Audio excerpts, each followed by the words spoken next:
What is up, you guys? Today, you guys are gonna get ready with none other than me, Arielle. Wow, special ka, girl. Yes, you heard that right. Today, you are gonna get ready with me kasi pupunta tayo sa... Wala. Dito lang tayo sa bahay. But yeah, we're just gonna have some fun with a little bit of makeup or whatever. And while we do our makeup, we are gonna go for the long-awaited Q&A. Wow, long-awaited talaga. Parang ako lang naman yung nag-wait. Yeah, we're gonna answer some of your guys' questions. It's gonna be fun, and it's gonna be even more fun. It's gonna be funner kasi I will be announcing in this video the winner of the giveaway, my collaboration with Dear Self Beauty. Make sure to stay with me till the end of this video. Okay lang naman kung hindi, kung ayaw nyo. Naiintindihan ko, wala naman nagmamahal sa akin. They ask you how you are, you just have to say that you're... Joke lang, guys. Love nyo ako, diba? So, without further ado, let's just get on to the video. Let's go. Let's go. Okay, so first question, what would you change about yourself if you could? Guys, if you're the type of person to say, wala, nothing, none, nada, I love myself, good for you. But if I'm being real, I would definitely eliminate my eye bags. If you watched my 20 facts about me, there I mentioned that my eye bags actually one of my biggest insecurities. Like kapag nag-smile ako, parang may excess skin and fat talaga sa area niya. Kaya kong lumabas ng bahay without any makeup at all. Yung iba hindi nila kaya pag di sila magkikilay, pag walang lip tint, lipstick, powder, whatever. Kaya ko lahat wala yon except for that. I would say ever since college, kino-conceal ko na siya, and imagine kung ilang hours of sleep pa sana yung na-extend ko. It would honestly be such a huge weight off my shoulders. Question number 2. One thing that you miss most before the pandemic. Kaya guys, I'm kind of curious. Can you please comment below kung ano yung pinaka nami-miss nyo? Kasi alam ko, most people miss traveling a lot, you know, hanging out with friends, pumasyal, gumimik. Pero ako, the number one thing that I miss the most, without a shadow of doubt, ang kumain sa labas. And I know na dining in is somewhat made possible already at this point in time. Hindi ko pa rin talaga ma-find yung inner peace na mag-dine in sa mga restaurant kasi parang napapangunahan ng pagkapraning yung intention ko on why I even chose to dine in the first place. Sorry guys kung ang weird ng lighting ko. Like, oh my gosh, before I sit on that chair, was it actually sanitized? Yung mga utensils na hahawakan ko, na hinawakan ng iba. Maybe I'm overreacting to some people. No, I just wanna dine in peace. Dine in peace, hindi die in peace. May gulay. Nabura lang yung label niya, but we're baking my eyes. How do you deal with negativity in life or when you come across negative people? Okay, so to me, there are two types of negative people. Those who are just being negative without directly affecting others in such a foul, offensive way. So for example, mayabang. Mayabang yung taon to, pero hindi ka naman niya sinasaktan, hindi siya nananakit ng ibang tao emotionally or physically. Kita mo sa kantong yan? Diyan nakatira yung lolo kong mayaman. May mansion siya dyan kasi kamag-anak namin actually si Congressman Keberlo. Alam mo yun, negative sila, annoying sila, just by being themselves. But you know, as long as they don't hurt me or anyone else, I try to stay away. I don't engage with those people. Keep doing you, you know? But don't expect people to stick around kasi hindi lahat may tiyaga para sa nilaga. I'm just kidding. Hindi lahat pagtsatsagaan ka. And then, there comes yung mga tao, negative sila kasi nakakapanakit sila ng kapwa. And kung negative sila because they tried to harm me, my name, others, then that's when you really step up for yourself. Step up, stand out, stand Day 2. whatever. Basta paglaban mo yung sarili mo, girl. And guys, believe it or not, wala talaga akong kaaway. Like, yeah, there are people na I wasn't able to get along with, but it's more of deadma lang kami. Merong mga tao na sadyang, for some reason na hindi mo malaman-laman kung bakit, they just don't like you. Next, what are the things that you are grateful for at times like these? I am deeply grateful for the gift of family and friends because I cannot imagine imagine having to go through everything, you know, just being alone. How do you cope with stress, especially during this pandemic? Okay, as much as I want to sound, well, as much as I want to be inspirational, honestly, this is something that I feel super guilty about. No filter, guys. I'm honestly still in the process of figuring out how I can relieve my stress. I do find that food or watching movies, watching videos can sometimes help, but sometimes the anxiety just goes way overboard na sa totoo lang, ngayon ko lang talaga na-experience yung totoong stress eating. So, I thought na ang stress eating, parang, alam mo yun, stressed ka lang in general, marami ka lang kumain in general. Sa mga times na to ko lang talaga na-experience na I feel so much at that very moment na I need something, you know, like a temporary fix that would help me feel better. Kahit sa moment lang na yun. Parang for the first time in my life, I understood alcoholics, drug addicts. I was gaining weight. Not that it's a super bad thing, I mean. But you know, it wasn't really part of the plan. And alam nyo naman, ang negative thoughts, most of the time, they creep in, you know, the latest hours of the day. Na kahit kuwari 3 a.m. na, kakain ako just to make myself feel better at that moment. Again, I'm sorry if I'm not sounding like the most positive person on the planet right now. I wanted to make this a no-filter Q&A. Alam niyo guys, ang hirap palang makeup habang nagki-Q&A. I don't know how these YouTubers do it. What is the most unforgettable moment that you encountered during the pandemic? Probably the first time that I met my sister's dog. You guys have no idea how much that dog makes me so incredibly happy. What is your biggest insecurity and how do you handle it? I know I mentioned in one of my videos that I am most insecure about my eye bags, but honestly guys, yun yung parang petty at the same time big insecurity of mine. If I'm being completely honest, my biggest insecurity is that I have social anxiety. I did read some of your comments na I seem to be very confident, and that's pretty much because I am literally just speaking in front of a camera. I find it extremely difficult introducing myself to other people face to face. And as much as some of you are surprised that I have social anxiety, I'm 100% sure marami ring mga taong nagugulat kapag nakikita nila ako sa videos na what? Ganito pala si Arielle? Medyo makulit din pala to. I would have never thought. I noticed na the more that I value someone's impression or opinion on me, the more that I tend to shut down and become so uptight because their thoughts and their opinion about me is so important na ayokong magkamali. Which I know is so wrong. Comment below if you can relate. I'm pretty sure marami sa inyong mga extroverted, introvert ang nakaka-relate dito. And it's not that I don't want to impress you guys. It's not that I don't care about your opinion about me. Uploading videos on YouTube is pretty much a performance for your audience. For some reason, when I know that I have to perform, doon ako mas shine. And I don't mean that in a boastful way. Parang I just find more confidence for a huge crowd, smaller, more intimate interactions with people. I, for some reason, get more nervous. I know, it's so weird, right? Parang akong may stage fright, pero hindi on a stage. Honestly, this is why I appreciate individuals who are just so warm and welcoming and so real from the first time na ma-meet nyo sila. Because it just makes it so much easier for us loners to open up ourselves. How do I handle this, you may ask? I make sure that I still put myself out there. Like, I really do train myself to become more social because I know that if I spoil this loner side of mine, it's not healthy for me in the long run. When was the last time that you really felt proud of yourself? The last time was the day that I decided to upload my very first video here on YouTube. How to avoid insecurities. How to enhance confidence. Excellent! This is something that I feel so strongly about. I'm only gonna say this once. You cannot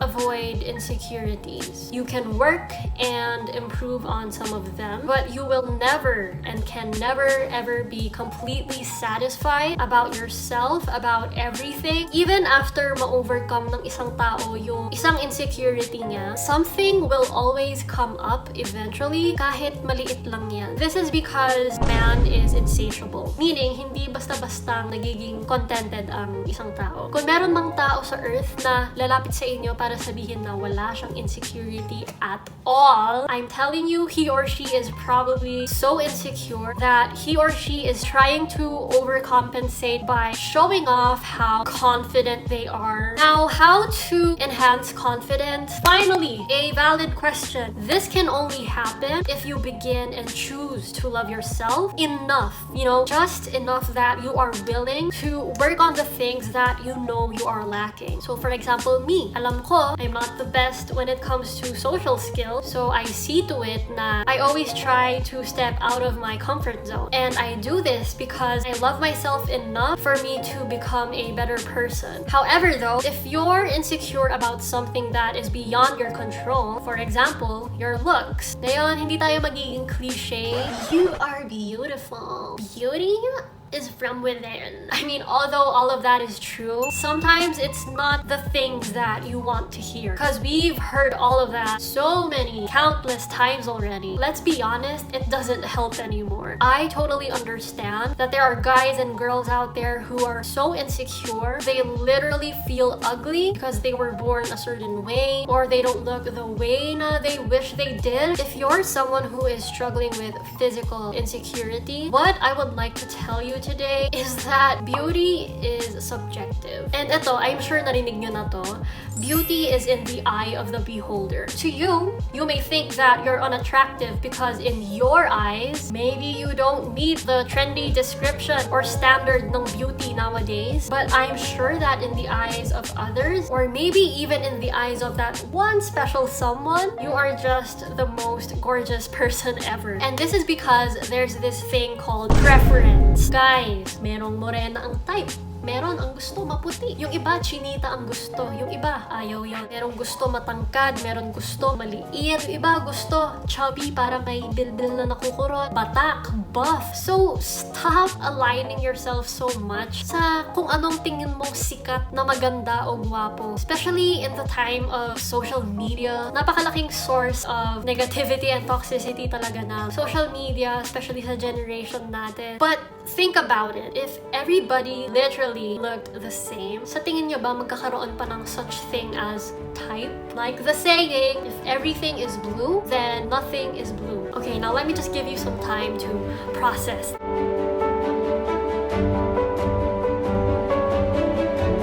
Kung lahat blue, edi walang pink, walang yellow, walang purple. And okay, as stupid as that sounds, it makes sense, right? In short, we all have different types and definitely different views, different definitions of what beauty truly means to us. And the moment that you accept and understand this whole concept is when you realize that you are in fact beautiful, regardless of the way you look. The moment that you have a true understanding that you are indeed beautiful, you will find yourself being more confident in your own skin and just overall content with yourself. Okay, that was a pretty long answer. Moving on. What is your deepest passion in life? Oh, by the way guys, maniwala kayo sa hindi. Oral com was one of those subjects na medyo mataas yung grade ko. Yun yung marami kang mga, ang tawag doon, mga impromptu na speech. Doon din siguro nanggagaling yung confidence ko of speaking. May social anxiety. Sure, wala ka man social anxiety kasi kaya mo ngang mag-YouTube.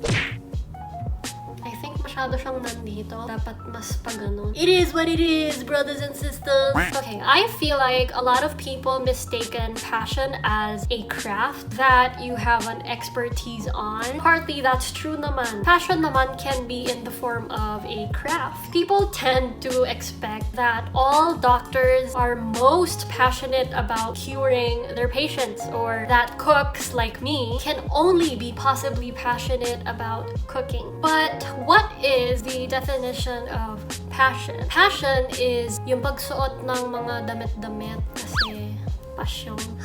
Passion is a powerful or compelling emotion or feeling as love or hate.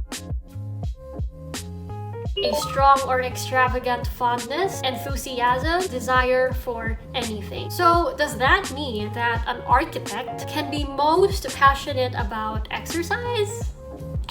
An engineer about travel, or a doctor donating to charity, helping those in need? Absolutely, yes, that is possible. As long as it's a strong desire that one has, then who are we to invalidate na yun yung passion nila, right? I am passionate about a lot of things, but that one thing that I feel deeply the most for is making other people happy in my own ways, and also me finding happiness in all that I do. Enjoying the process of self-development, knowing that the most important people of your life are beside you is something that is very precious to me. The only reason why I don't want to leave the Philippines is that most of the people that I care for are here, and I would really love to give back to them in time na alam kong mas kaya ko pa silang pasayahin. All that I do now is for them, for me to enjoy life with them. Sa ganun ko nahanap yung purpose ko, guys.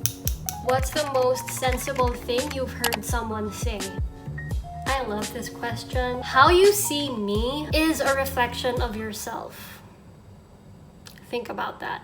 Okay? Hi, I know that you're already talented in a lot of things, haha emoji. But I still wonder, what is something that you want to learn or wish you were better at? Well, you know, like I said, I just wish I had the natural talent or skill of interacting with people. That's all I want for now. My question is, how to be you po, Char?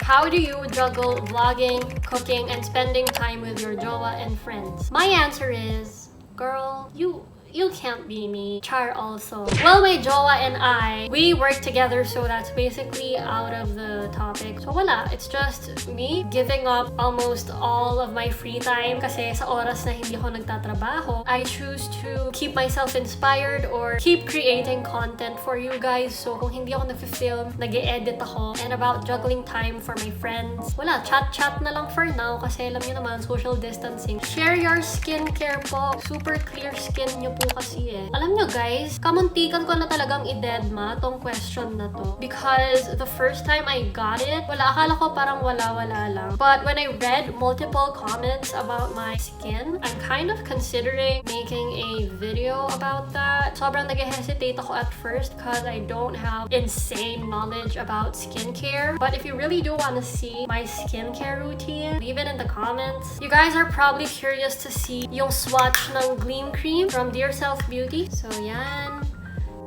It really is cream consistency. Ineksage ko talaga yung dami guys para makita nyo. You probably don't need this much in real life.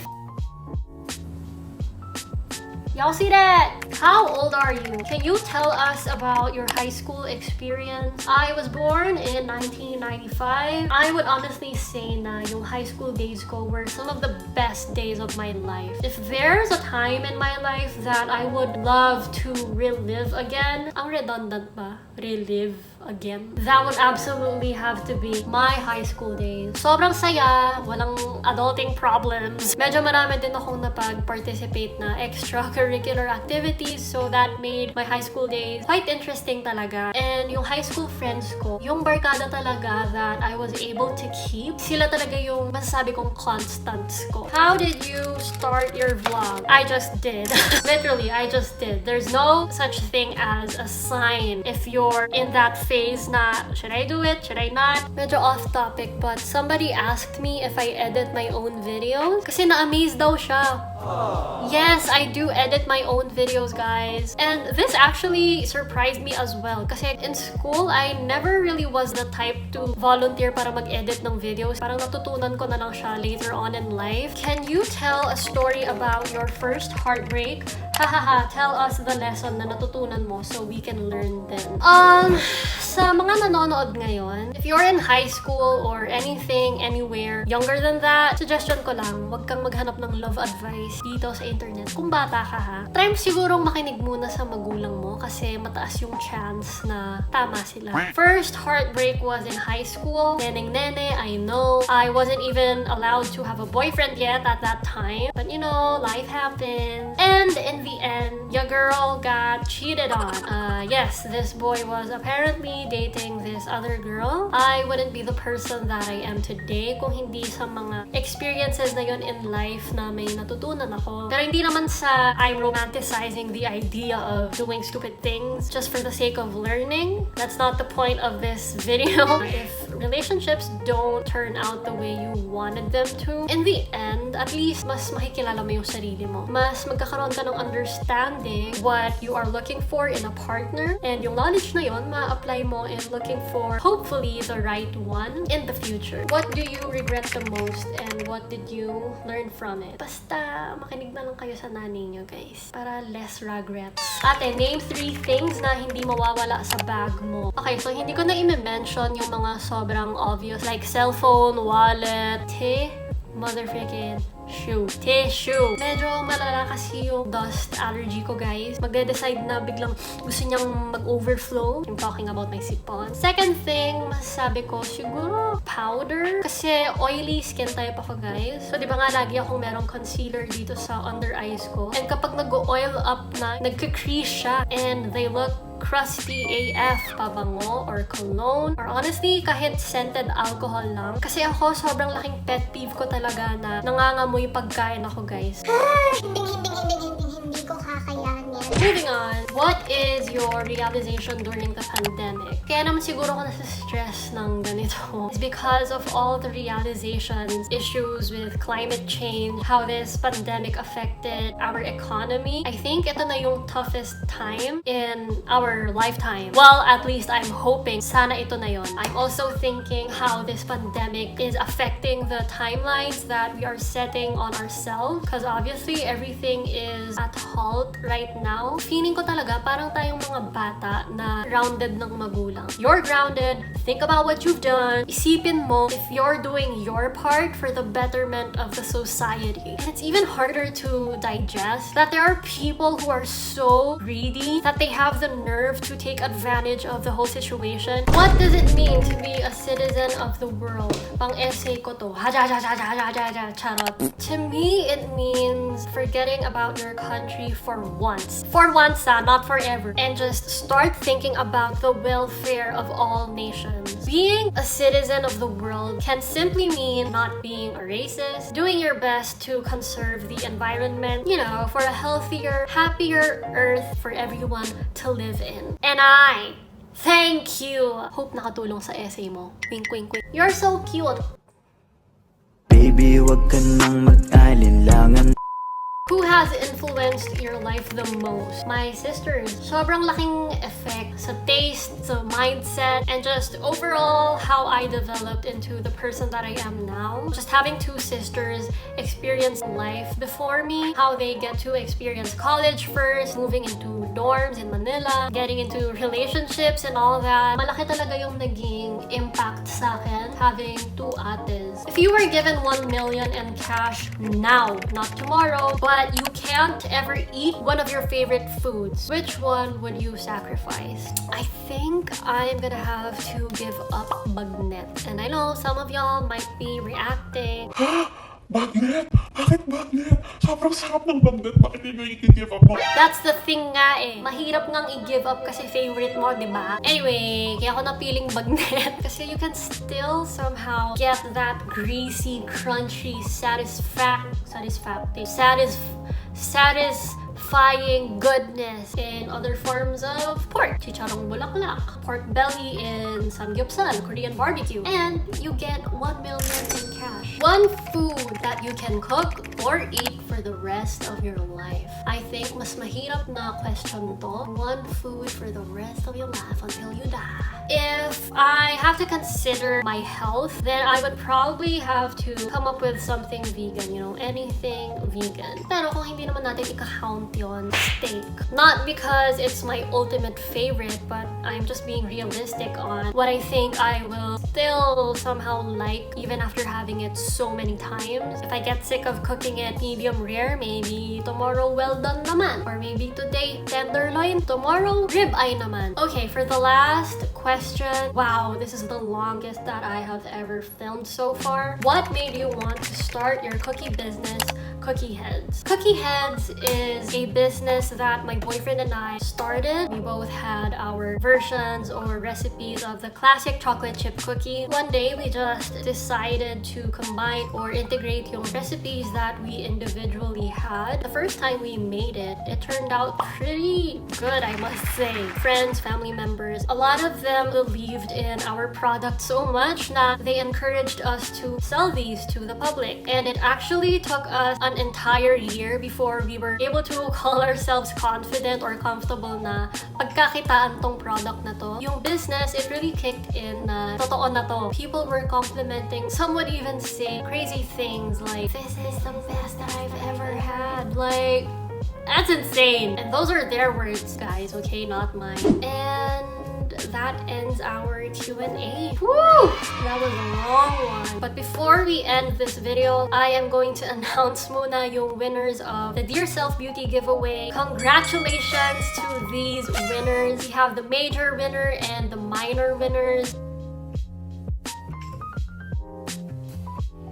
And that is it for today's video. Thank you guys so much for watching, and I will see you guys on the next one. Bye! Nakalimutan ko i-ganito yung lips ko. Sorry.